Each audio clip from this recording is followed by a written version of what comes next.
To collect real-time water quality chemistry measurements, we use a multi-parameter meter by YSI, which we will teach you how to use in this video. When gathering equipment prior to heading out into the field, make sure to turn on the YSI meter to give it time to stabilize. Once you get to the site, unscrew the storage cup from the YSI and replace with the protective sampling filter. Similar to when collecting a water sample, find a spot in the stream or creek where the water is flowing, usually in the middle. Avoid stagnant pools in the immediate edge of the water. Also wait until the sediment that may have been kicked up has been settled to the bottom.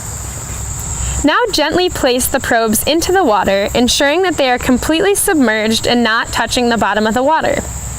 Face upstream and hold the probes away from your body to avoid disrupting the measurements. If the flow is slow, move the probes up and down a bit to mix water around the probes.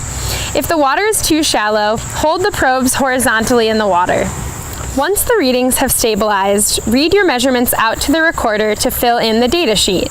Some of the readings may not ever completely settle. In this case, take a rough average of the readings. The probes are sensitive, easily broken, and expensive to replace. Please take care as to not bang the YSI on bridges or barriers or the bottom of the creek.